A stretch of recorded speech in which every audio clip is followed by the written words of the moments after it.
Hey guys, আসসালামু আলাইকুম। কি অবস্থা তোমাদের? কেমন আছো তোমরা? আশা করি তোমরা সবাই অনেকটাই ভালো আছো। আমিও তোমাদের দোয়া ও ভালোবাসায় এবং আল্লাহর রহমতে অনেকটাই ভালো আছি। তো আজকে নিয়ে আসলাম তোমাদের জন্য অপবাদ গল্পের দ্বিতীয় পর্ব। আর ভিডিওটা যদি আমাদের ইউটিউব থেকে দেখো তাহলে অবশ্যই চ্যানেলটা সাবস্ক্রাইব করে দিবা, এবং আমাদের ফেসবুক পেজ অথবা টিকটক আইডি থেকে দেখলে অবশ্যই পেজটা এবং আইডিটা ফলো করে দিবা। আমাদের পেজ এবং টিকটক আইডির নাম রেদওয়ান অলওয়েজ অন ফায়ার। তো চলো বেশি কথা না বলে গল্প শুরু করা যাক। রুমানার মিথ্যা অপবাদে ধর্ষণ মামলার আসামি হয়ে গেলাম। টাকা পয়সা ঢেলে মামলাটা মুহূর্তে মজবুত করে ফেলেছে অর্পিতার বাবা। লোকটা আমায় আগে থেকে দেখতে পারতো না, এর মধ্যে আবার রুমানা এত বড় একটা মিথ্যা অপবাদ দিল। সব মিলিয়ে নির্দোষ হয়েও জেলে বন্দি থাকতে হচ্ছে। 2 দিন পর আমাকে রিমান্ডে নেওয়া হলো। যখন টর্চার করার জন্য আমাকে চেয়ারে বসিয়ে হাত পা বাঁধা হলো তখন ভয়ে কান্না করে দিয়েছিলাম। এতদিন মানুষজনের কাছ থেকে শুধু শুনে আসছি রিমান্ডে টর্চার নাকি অনেকটাই ভয়াবহ হয়। নিজের বেলা তা প্রমাণও পেয়ে যাই। অসহ্যকর শাস্তি আমাকে ভোগ করতে হয়েছে। বিকেলে অর্পিতাকে থানায় দেখতে পেয়ে অনেকটা আনন্দিত হই। এই বুঝিয়ে আমাকে ছাড়িয়ে নিয়ে যাবে। আমার এমন ভাবনা মুহূর্তে ভুল প্রমাণ করে অর্পিতা যখন ঘৃণা নিয়ে বলল, কি রে লুচ্চামি বের হয়েছে তো, নাকি আরো পানিশমেন্ট দিতে হবে?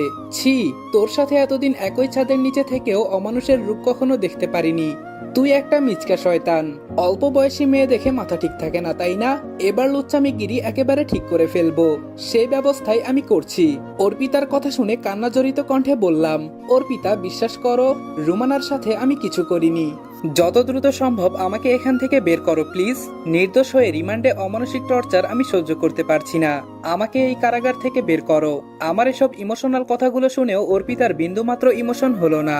উল্টো রাগী কণ্ঠে বলল, স্বামী বলে যে তোকে মহব্বত দেখিয়ে ছাড়িয়ে নিব এটা তুই ভাবিস না। এমন মেয়ে আমি নই।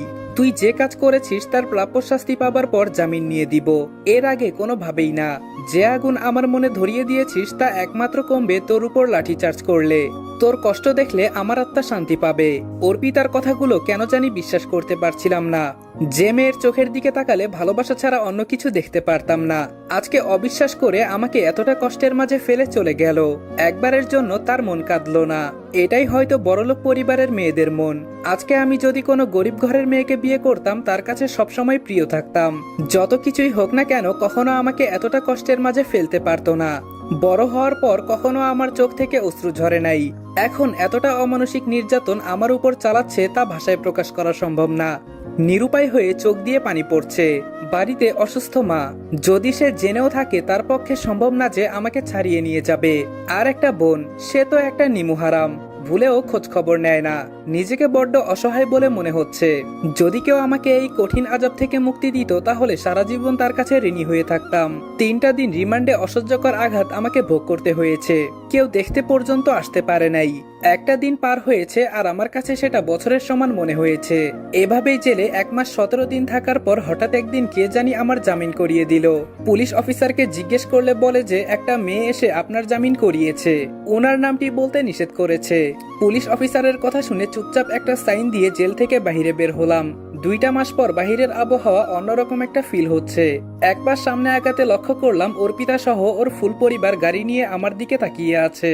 ওদেরকে দেখে মুহূর্তে পায়ের রক্ত মাথায় উঠে গেল। মনে হচ্ছে মানুষগুলাকে খুন করে জেলে যাই। পরক্ষণে নিজের রাগ সংযত রেখে সামনের দিকে হাঁটা শুরু করলাম। আচমকাই অর্পিতা আমার সামনে এসে পা ধরে কান্না জড়িত কণ্ঠে বলল, আমাকে ক্ষমা করে দাও, আমি না বুঝে অনেক বড় অন্যায় করে ফেলেছি তোমার সঙ্গে। অর্পিতার কথাটা শেষ হওয়া মাত্র একটা লাথি মেরে ছিটকে ফেলে দিলাম। পরক্ষণে চুলের মুঠি শক্ত করে চেপে ধরে বললাম, আমাকে কি তোর পুতুল মনে হয়?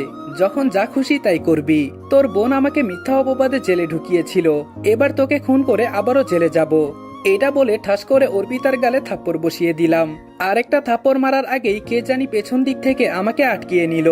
গাইস, তোমরা কি জানো আমি অনেক্সে গেম খেলার মাধ্যমে প্রতিদিন টাকা আয় করি। এই ফিফা ওয়ার্ল্ড কাপে তোমাদের পছন্দের টিমের উপর বাজি ধরে তোমরাও যদি আমার মতো টাকা আয় করতে চাও তাহলে এখনই গুগলে অনেক্স সার্চ করে অফিসিয়াল ওয়েবসাইটে গিয়ে রেজিস্ট্রেশন করো। আর রেজিস্ট্রেশনের সময় যদি আমার দেওয়া স্পেশাল প্রোমো কোড রেদওয়ান8 ইউজ করো তাহলে অসংখ্য বোনাস এবং ফ্রি স্পিন পেয়ে যাবা। আর অনেক্স কিন্তু একটা ইন্টারন্যাশনাল লাইসেন্সকৃত প্ল্যাটফর্ম এবং সবচেয়ে বিশ্বস্ত। এখানে তোমরা ক্রাশ ক্রিস্টালের মতো গেম খেলে সহজেই টাকা আয় করতে পারবে এবং বিকাশ নগদের মতো সকল মোবাইল ব্যাংকিং অ্যাপের মাধ্যমে সহজেই তোমরা তোমাদের জেতা টাকা তুলতে পারবে। আর 24 ঘন্টা 7 দিন কাস্টমার সাপোর্ট সুবিধা তো রয়েছেই। তাই আমি এটা ব্যবহার করে আমার রেগুলার হাত খরচের টাকা আয় করি। তোমরাও ট্রাই করে দেখতে পারো। মুহূর্তে অর্পিতার বাবা মা দৌড়ে চলে আসলো।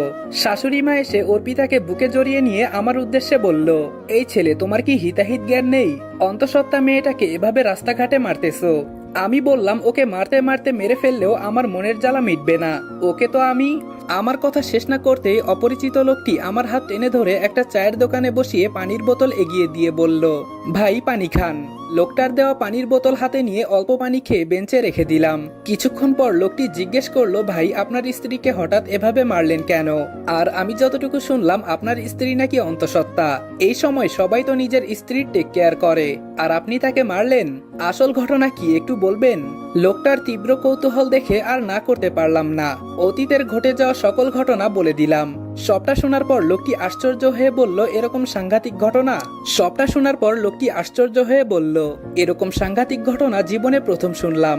আচ্ছা, আপনার স্ত্রীকে এখন মেনে নিবেন না? লোকটির তীব্র কৌতূহল দেখে মুখে শুকনো একটা হাসি দিয়ে বললাম, আমার সমস্ত ঘটনাই তো শুনলেন, আমার জায়গায় আপনি হলে কি করতেন? লোকটি থতমত খেয়ে বলল, ইয়ে মানে? আমি বললাম, কি আটকে গেলেন? তো আটকানোরই কথা। আল্লাহ যেন আমার মতো এরকম পরিস্থিতিতে দ্বিতীয় কাউকে না ফেলে, এটাই কামনা করি। আপনি বললেন না অর্পিতাকে এখন মেনে নিব কি না? লোকটা বলল, হ্যাঁ, এখন কি অর্পিতাকে মেনে নেওয়া সম্ভব না? আমি বললাম, না ভাই, সম্ভব না। ওকে দেখলেই এখন আঘাত করতে মন চায়। তাহলে একই ছাদের নিচে কেমনে থাকবো বলেন? লোকটি বলল, না মানে আপনার অনাগত বাচ্চার মাঝে অর্পিতা হতে যাচ্ছে, সে ব্যাপারে আপনি কি ভাবছেন? সে ব্যাপারে আপনি কি ভাবছেন? আমি বললাম, এই মুহূর্তে এগুলো প্রশ্নের উত্তর আমার কাছে জানা নেই। এখন শুধু একটা কথাই ঘুরপাক খাচ্ছে। এখন শুধু আমার মাথায় একটা কথাই ঘুরছে, তা হলো আমার মাকে নিয়ে। আমার চিন্তায় মানুষটা হয়তো কান্নাকাটি করে একাকার হয়ে আছেন। এমনিতেই একটু অসুস্থ মানুষ। এখন ভাই আমি আসি, কেমন? লোকটা বলল, আচ্ছা চলুন, আমি আপনাকে এগিয়ে দিয়ে আসি। আমি বললাম, লাগবে না। লোকটা বলল, আরে ভাই কি যে বলেন না, এত সময় নষ্ট করে আমাকে আপনার গল্প শোনালেন, আর আমি আপনাকে এগিয়ে দিয়ে আসবো না? এটা কেমন দেখায়? আপনি আসুন তো। লোকটি এই বলে আমার হাত ধরে উনার বাইকের পেছনে উঠালেন। আমার বাড়ির ঠিকানা জেনে বাইক স্টার্ট দিলেন। ঘন্টা দেড়েক বাইক জার্নি করার পর বক্সিগঞ্জ এসে পৌঁছালাম। লোকটাকে বাড়িতে আনার অনেক চেষ্টা করেছি, কিন্তু কাজের অজুহাত দেখিয়ে চলে যান। তারপর একটা রিক্সা ডেকে আমি আমার গ্রামে চলে আসি। 2 মাস পর নিজের গ্রামে আসলাম। কেমন কেমন জানি একটা অনুভূতি হচ্ছে। এলাকার ভাই ব্রাদাররা সবাই আমার দিকে অদ্ভুত দৃষ্টিতে দেখছে। কেউ আবার খুশি হয়ে ভালো মন্দ জিজ্ঞেস করছে। তাদের প্রশ্নে তেমন কোনো উত্তর দিলাম না। বাড়িতে ঢুকে মার কাছ থেকে টাকা নিয়ে রিক্সাওয়ালার ভাড়াটা মিটিয়ে নিজের রুমে এসে বসলাম। মা আমার পাশে বসে অঝোর ধারায় কান্না করতে লাগলো। আমিও চুপচাপ চোখের জল ফেলতে লাগলাম। মা ছেলে এভাবে কিছুক্ষণ কান্না করার পর আগ বাড়িয়ে বললাম, মা কান্না করছো কেন? যা হবার তা তো হবেই। মা বললেন, বাবারে, আমি অসুস্থ একা একজন মানুষ, আমার পক্ষে সম্ভব হয়নি তোকে এক নজর দেখার। নিরুপায় হয়ে কান্না করছি। এলাকার নেতার কাছে গিয়ে হাত জোর করে বলেছিলাম, ভাই সাহেব, আমার ছেলেটাকে জেল থেকে ছাড়িয়ে এনে দেন।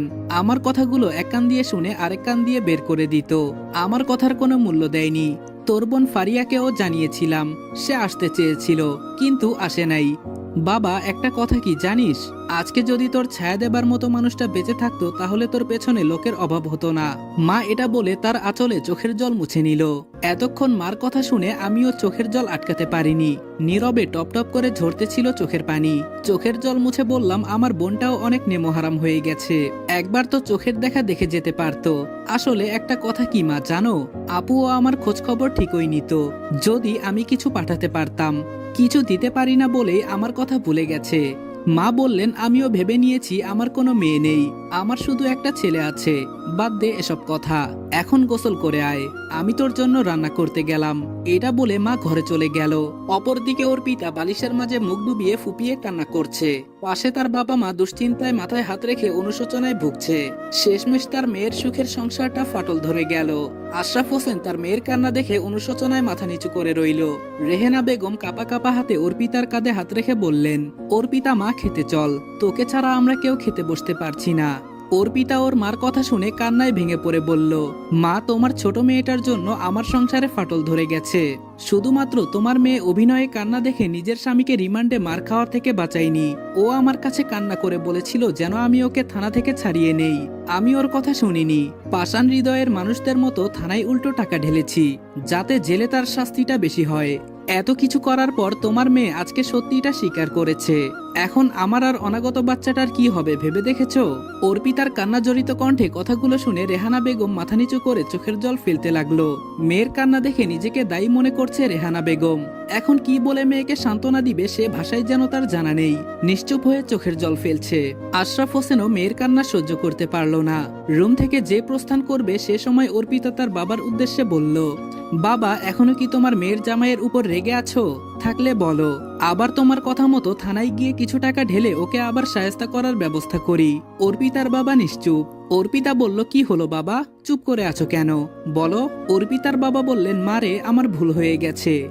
রাগের ঘরে কি থেকে কি পদক্ষেপ নিয়েছি তা আমি নিজেও জানি না। তবে জামাইয়ের কাছে আমার করা অন্যায়ের ক্ষমা চেয়ে নিব, তারপর তোকে জামাইয়ের হাতে তুলে দিব। অর্পিতা বলল, বাবা তুমি যতটা সহজ ভাবছো ব্যাপারটা তত সহজ না। ও কখনো আমাকে মেনে নিবে না। অর্পিতার বাবা বলল, সময় সেটা বলে দিবে। এদিকে খাবার খাওয়া শেষ করে সবেমাত্র বিছানায় গা এলিয়ে দিয়েছি। এর মধ্যে হঠাৎ দেয়ালের মাঝে আমার আর অর্পিতার ছবি ঝুলানো দেখে তীব্র গতিতে রাগ আবার চেটে গেল। ব্যাস বিছানা থেকে নেমে ছবিটা ভেঙে ছুঁড়ে ফেললাম। তারপর অর্পিতার যা যা জামাকাপড় ছিল আর ব্যবহারকৃত দ্রব্য ছিল সব একত্রে করে আগুন জ্বালিয়ে দিলাম। মুহূর্তের মাঝে অর্পিতার ব্যবহৃত জিনিস ছারখার করে ফেললাম।